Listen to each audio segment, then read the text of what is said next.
Good afternoon, everyone. I'm Jason Miles Campbell, the Director of Northern Ireland and Scotland in Jisc, and welcome to this session on AI in Education, Strategy, Implementation, Reflection. Over the next half hour, we'll be exploring how a university has moved or is moving from isolated pilot projects to a coherent institution-wide approach to AI in teaching and learning. Our guides are Colleen Murray and Professor Philip Hanna, who lead Queen's University Belfast's work in this area. Drawing on the Jisc digital transformation framework, they convene colleagues and students from every corner of the campus, reshaping that framework into a strategy that speaks directly to the opportunities and indeed the very real challenges AI presents in an educational setting. And I think we'll hear about strategy, support structures, and developing an implementation roadmap.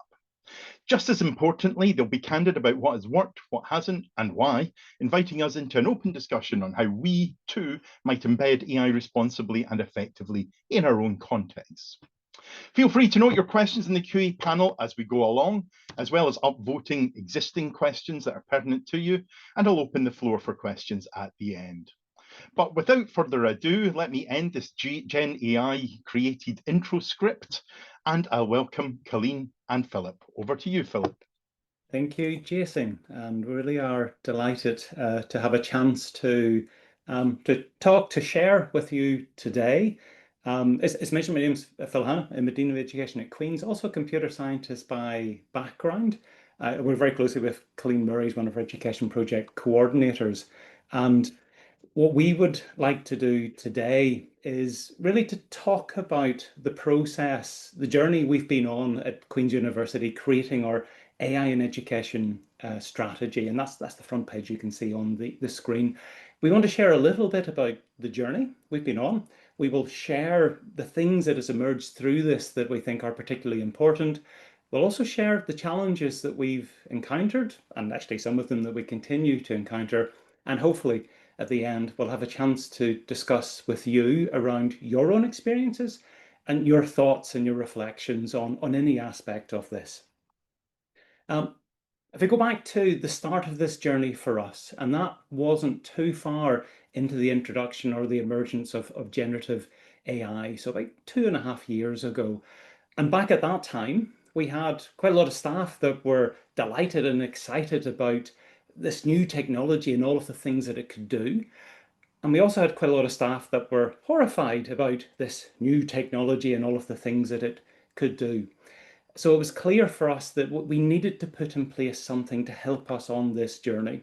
And what I'm showing on the screen now is one of the slides from a presentation that we had back at that time. Details are not really important, but it was highlighting that we knew early on that we needed to do something to try to think about this systematically, to have an approach that was comprehensive because it needed to be across all the different facets of education, that it connected them together, had to be agile, and we also wanted something that we could measure our progress. Now, around that time, as James mentioned, the Jisc had published their digital transformation framework. And that is a framework that combines the digital side with the people side and the policy side. And we actually felt this worked really, really well for us. Just for looking for organizations to pilot this, we applied. We were fortunate enough to be accepted. So through a lot of this project, we've been working with Jisc, and very much at the heart of our strategy has been their digital transformation framework. Now, the framework itself, if you're familiar with it, it's actually quite a broad and comprehensive one. One of the first stages we had to do was to go through this and to work out what were the bits that were particularly relevant for us. It involved a little bit of adaptation in terms of, well, from digital to AI. We took about slightly over half of the different dimensions inside the framework and grouped them into 9 thematic areas that you can see on the screen. So everything from the culture and the mindset of people when thinking about AI, through to the training and the support that we provide, to how do we integrate it into education. In doing this, but over a period of probably about 4 months, actually, we talked to staff, to students from all of the different areas of the university, from faculty, from schools, from the support services, from our students' union. It was a very diverse range of people we had to have a chat with. And some of the questions were around, well, what does AI mean to you? How have you been using it? And unsurprisingly, in most cases, it was a new thing. It was at the start of the journey. And we sort of engaged with people to get them to think about how AI might be integrated into their area. And through that, we created a whole set of action plans. Total about 100 different actions that came out from it. Unfortunately, these actions tended not to be small things that you could do in the morning and tick a box. Rather, they tended to be actually quite significant projects in their own right. And that actually gave us one of our first challenges because, unsurprisingly, if we want to broadly embed AI inside education, there's an awful lot of things you have to do. But we knew we couldn't go back to our university management board and to say to them, AI education, here, we solved it. All you need to do is to implement these 100 significant projects and job done. That would have been presenting people with another problem and effectively not helping us actually make any difference. So we paused at this point, and we actually spent a period of about 2 months going over all of the things that came out from this, and for us to try to understand what was the commonalities, what were the things that kind of tied things together, how could we make this more simple so that we actually could give it to people and it would make sense. It wouldn't come across as an impossibly daunting set of activities or tasks. So through that process, what actually emerged was a 3-layer process or a 3-layer strategy. And that's the thing we want to highlight different elements of it to you today. At the top level, the most simple level, it's staff and students. So this is all of the support that we need to provide for any and all of our staff and any and all of our students around how they can use AI responsibly, how they can use it effectively, the types of training that we can put in place, how it can be used inside education. Next level down is our educational leaders. And in that sense, they are our staff and our students are a subset of them. But one of the things about our educational leaders is that it's that group of individuals that will be making decisions about the future. So it's really important for them that they have additional information. They need to know more in terms of them to understand the types of impact that AI may have so they can make better decisions in their own respective areas. And at the bottom level, we had the implementers. These were the people that really had to see the big picture and all of the horrible complexity that goes along with it and to understand how all of the bits fit together so they can help our educational leaders and can help all of our staff and students. Very purposefully, all of these different layers, they are people-centric. They all are about people because ultimately, even though AI is a technology, we're really concerned with how does people, staff, students, and others interact with it. So we'll go through each of these 3 different layers and give you a little bit of a flavor as to the types of things that we have inside them. And I'll pass over at this point to Colleen, who will take us through the staff and student layer. Hello everyone. So yes, like Phil said, we wanted to help our staff and students to implement AI into the different processes that they were doing within their daily working lives. So in terms of students, we wanted to make sure that we were including all types of students, be that undergraduate students or postgraduate learners. And we wanted to make sure that we were addressing all disciplines across the 3 faculties within the university, as well as all modes of study, be that part-time, full-time or flexible study.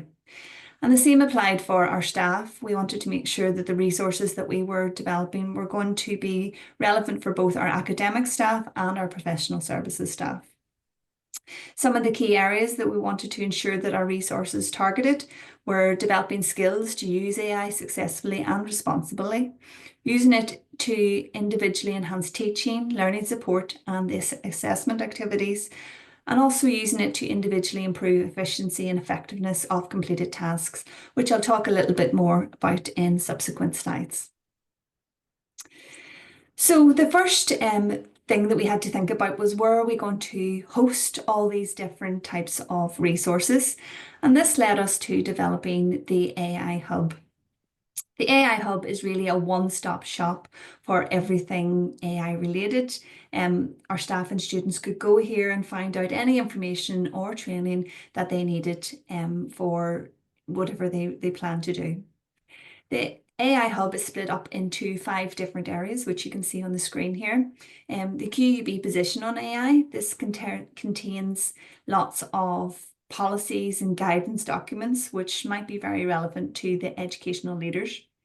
Understanding AI, which holds resources which are a bit more for foundational, introductory to AI. AI and efficiency, AI and research, and then the one where most of our resources were held was AI in education. Now, originally, we'd set up this AI Hub as a SharePoint site, which meant it was only available to those within the university. But we quickly learned through discussion with our partners in further education and schools across Northern Ireland that they had very little resources or access to AI information. So we thought it would be really relevant and really useful for them if we were able to make this a little bit more accessible externally outside of the university. So this led us then to developing it in WordPress. So we moved all our content from SharePoint into WordPress, and that meant that it was accessible across Northern Ireland. Some of the types of resources that we had available on the AI Hub include the AI training and development. Now, this was a comprehensive suite of training programs and development activities designed to equip individuals with skills and knowledge to effectively use AI. And we wanted to make sure that this training was relevant for all staff and students across the university, regardless of how comfortable they were with AI. So it was split into 4 key areas. The foundational AI skills, which looks at introductory courses and capabilities and targets those who maybe weren't familiar with AI, were curious, but didn't really know much about it. And so that was really relevant to them. We had one around AI ethics and responsibility, which was really relevant, especially to our students and to those potentially in research, to make sure that they were using AI in an ethical and responsible way. AI in educational practice, which included some practical workshops and training sessions for our staff who worked in education. And then finally, those who were more comfortable with AI were a bit further along in their journey. We had advanced AI skills, and this was a development of programs for acquiring advanced AI skills, and it targeted those who were a bit further along. Other things and other resources available on the AI Hub were guidance documents for our students and for our staff. You can see 2 along the right-hand side there. In the middle, there's the AI Trailblazers Guide, which is a very colourful and interactive guide and contains some real useful and foundational information that staff and students could refer to if they wanted to find out a little bit more information. Along the right-hand side, you can see 4 of the training sessions that we delivered last summer. They focused on educational practice, research, prompt optimization, and the daily processes that staff and students undertake every day, such as generating emails or meetings or just general summarization of documents. We quickly realized that we are a very small team. There were only 6 of us trying to develop all these resources to tailor to those across the university. So we realized that we can't do everything, and we were very aware that staff and students really needed a bit more information, a bit more of a self-directed way of availing of resources. So this led us to developing 2 self-help guides. When we talked to our staff and students, we realised that the 2 real priority areas were around assessment and understanding assessment and using AI to save time. So these were the 2 areas that we focused on and developed a step-by-step guide for each one. You can see here an example of the understanding the impact of AI on my assessment. This is an interactive PDF. We started off by speaking with all of our staff across the university, across all disciplines, to find out what types of assessment that they potentially do within their programs. And this led us to outlining 19 different types of assessment, which you can see on the second page there. Once the academic then clicked on the type of assessment which is most relevant to them, it took them to a one-page summary. Now, the one-page summary is broken down into 5 key areas. The impact of AI on this type of assessment, and this ranges from very low impact to very high impact. And you can see here assignments, we give it a high impact rating. It then looks at the potential uses of generative AI, and this is the positive ways that AI can be applied to these type of assessments. It then also looks at the risks, and this is maybe more of a negative way, and things that maybe staff need to consider whenever that AI might have this type of impact on their assessment. The 4th section looks at the things that they might like to consider and do, and which is just really some really good handy hints and tips. And then the final part at the bottom links out to external resources or resources within the university that staff might find really useful. So for example, there we have the AI Hub, we have the assessment toolkit, and we have an assessment handbook. As I mentioned before, a lot of our partners are further education colleges or secondary schools across Northern Ireland didn't have access to AI resources. So at this time we were working on another project on STEM and introducing STEM. It was an outreach project where we were trying to get students within secondary schools to continue on studying STEM subjects into GCSE and A-level. So we thought we would combine both these projects together, and this led us to developing monthly newsletters. You can see 3 of the newsletters here that we developed around AI and education. And each newsletter focuses on a specific theme. So the one in the middle there is around accessibility, and the one on the right is around saving time.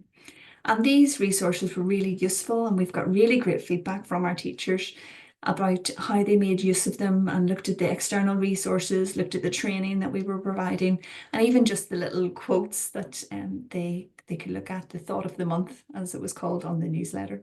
So this was a really, really good resource for our teachers, and just encouraged them then to explore other resources in AI that we might have on the AI Hub.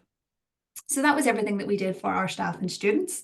But I'm going to hand back to Phil now. He's going to talk a little bit about the type of support we provided to our education leaders.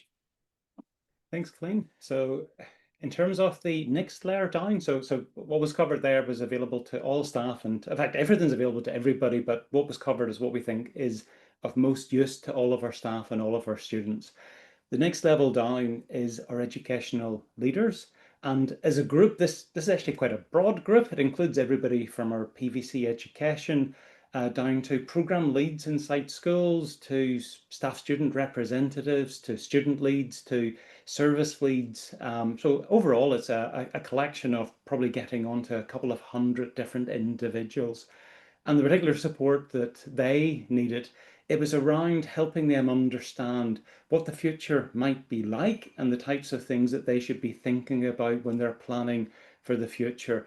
We also wanted to help them understand how they might think about integrating AI inside programs, or the impact on programs.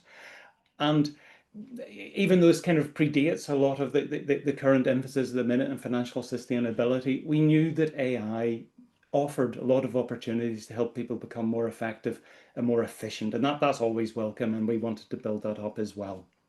Now, fairly busy slide on this. I'm just highlighting it to give you a bit of a flavour as to some of the things that we've grouped together inside the strategy as particularly relevant to educational leaders, and we're quite happy to share the strategy if anybody wants to get access to it.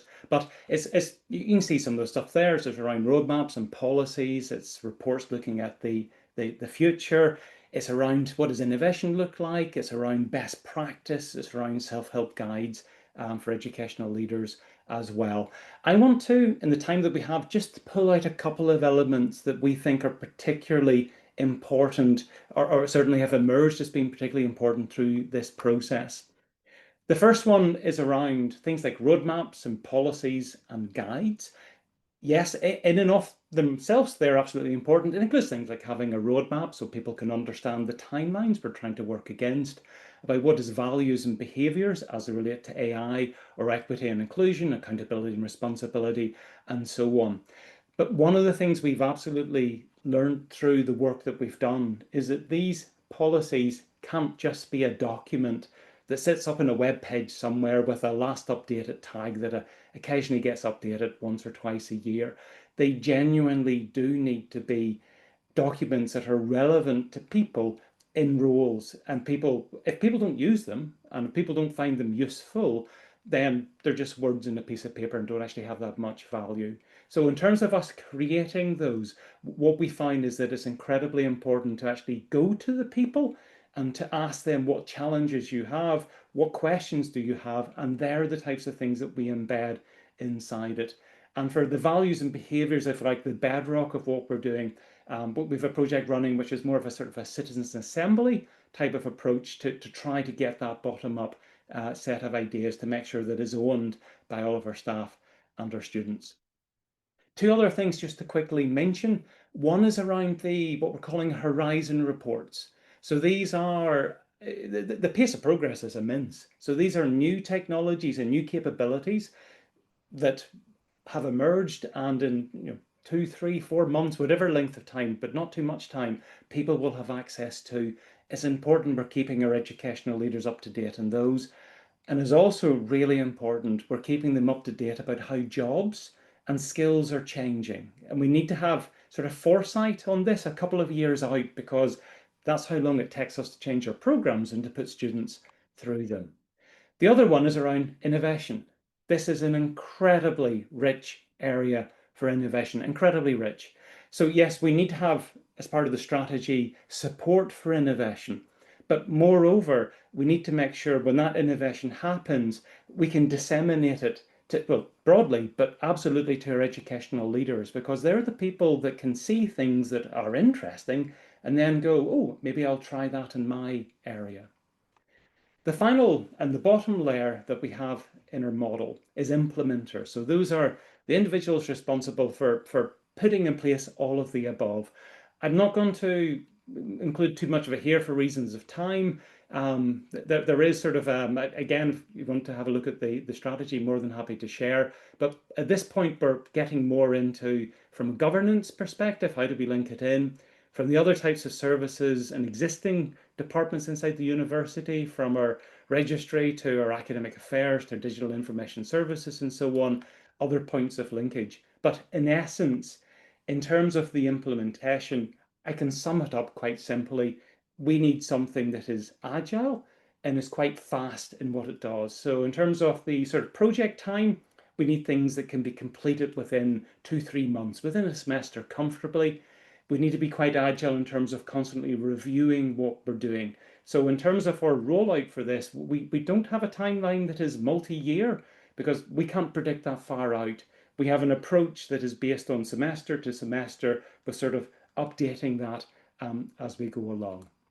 Now, I think that kind of brings me to the end of my point. Before passing back to Jason, just maybe to highlight a few general reflections from me, because we are on this journey. We've developed the strategy, and I think we've got good buy-in from our staff and our students on it, but we're in the process of actually implementing the strategy. And that's where it gets tough. That's where it gets difficult. And ultimately, that's where it's going to matter. So we would love we're happy to share any of our thoughts, any of our experiences. We would also love to hear your thoughts on this, potentially the journey that you have been on as well.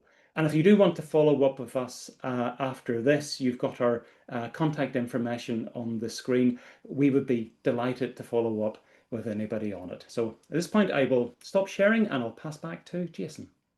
Thank you very much, Philip and Colleen. That was great. Certainly, there's an interest in seeing the full AI strategy document, so we can work on how that gets shared. And actually, someone asking for the slides today, so you've certainly engaged. I'll use sort of the chair's prerogative to ask a question on strategy, and that is, well, we know that AI is a tool, and we have to decide what to put it towards. How did you decide which strategic objectives to prioritise hitting the AI hammer with, or turning it with the the AI span, or whatever the right term. That's a really good question, and I'm not going to give a direct answer in the sense of saying we did this and not that, because it's really all of the above. And I think one of the things we were I tried to be very cautious in is that we should not be in a position of telling people here's how it should be used or shouldn't be used, beyond offering some sort of guidelines and principles. Because it's changing so quickly, and because we have so many people in different disciplines, in different areas, offering different types of support, the thing that was most important for us was to give them advice, to give them guidance, to give them resources, so that they can find themselves in a position where they think, I know the decisions I need to make myself, and I feel informed and confident in the decisions that I'm making. If we're doing that, then I think from our point of view, we're comfortable we've been able to do it successfully. And I think you've tackled sort of what could be seen as two different questions in a way. One is how the university makes best use of AI in doing what the university does. And secondly, how you prepare the university students for their future use of AI. Was it a choice to bring those together, or do you keep them kind of separate in what you do? Well, we do bring them together, and I'll pass over to Colleen for the second half of this. Almost from a if you like, a university strategy point of view. So there's different elements in this. One is around, for us, it is the success of our students in their future is the most important thing. So we need to understand then what impact AI is likely to have on our programs in terms of skills. We need to understand as well, when we think from the education point of view, both in terms of helping support learning and both in terms of assessing learning, how do we do that structurally as an institution in a way where we have institution-wide policies? Ultimately, it comes down to our staff and our students and the support that we make available to them. So we have this top-down and bottom-up. But Colleen, your thoughts in terms of the support we've been offering to our staff and our students, and how that has sort of bubbled up as well. Yeah, so and even thinking about our potential students coming in to the university, we want to make sure that they had the AI skills and the AI, knowledge, so that whenever they came in, they were felt like they had sort of empowered to take on anything that we might be throwing at them if we were implementing AI in assessment or in their teaching and learning. So it was really important, but we wanted to make sure that we were equipping our staff and students with the skills that they may need to either teach the subjects, or our students to go on and then go into jobs, because we've heard quite a lot recently that organizations are going to be making use of AI, and so it's a very, very important skill to have. And but we also want to focus then on the sort of skills that students may need to work on in terms of transitional skills, communication skills, and that sort of thing that AI maybe can't focus on quite as much. Well, you've segued quite nicely into a question that's been asked by Catherine. Did you have any pushback to the guidelines and principles from those implementing, asking for more subject-specific help? And I'll add a one to that as well as that pushback question. Have either the institution or department set an expectation of either engagement or a sort of baseline level of competence in the area, or is the availability of the guidance been enough? So to pick up on those and maybe answer that bit, Catherine's question, really, really good, and there's actually quite a lot to say around that. In terms of I mean, for things like skills and minimum expectations. So, I mean, the Russell Group guidance in terms of adoption of AI, we're very much in terms of adherence to that. And from our point of view is that we know this is going to impact on a wide range. I say that in a future sense, it already is impacting on things. So it's not something that we can avoid. It has to be something we have to embrace. And that is, if you like, is the institutional position is very sort of clear and direct in terms of what we need to do. But we need to do that in a way where we're supporting staff and students in that journey. In terms of things like, so pushback to guidance or principles from more subject-specific help. So I wouldn't, there's always a diversity of people that like and don't like. Where we have found, and it's not necessarily pushback being a word I would necessarily associate it with it, where we find requests is that there's quite a lot of people that would like very specific answers that are discipline relevant and discipline specific. That is understandable.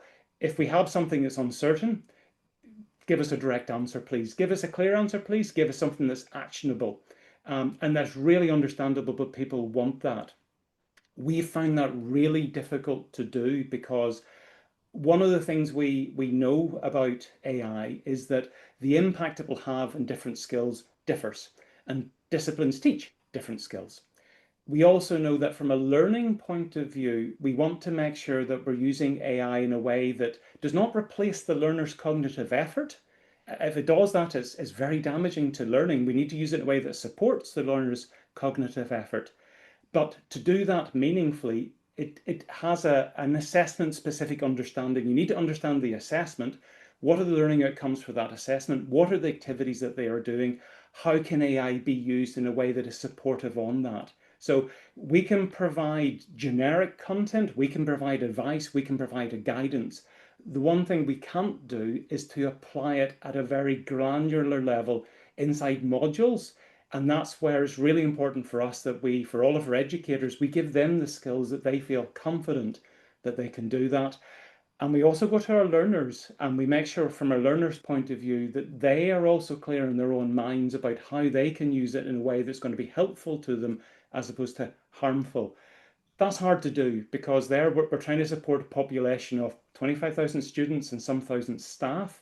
And to be honest, I think we are the same as other organizations. We have a sliver of resource available to be able to do all of that upskilling. So that has been a challenge, and it's a challenge that remains.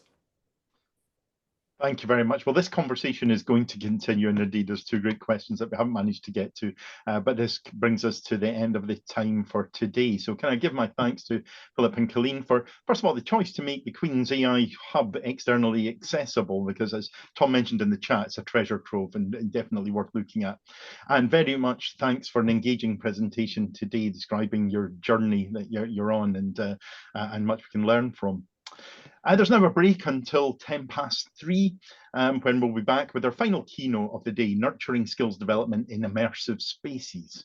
And with that, you'll be magically transported back to the main lobby, courtesy of our event staff. See you after the break.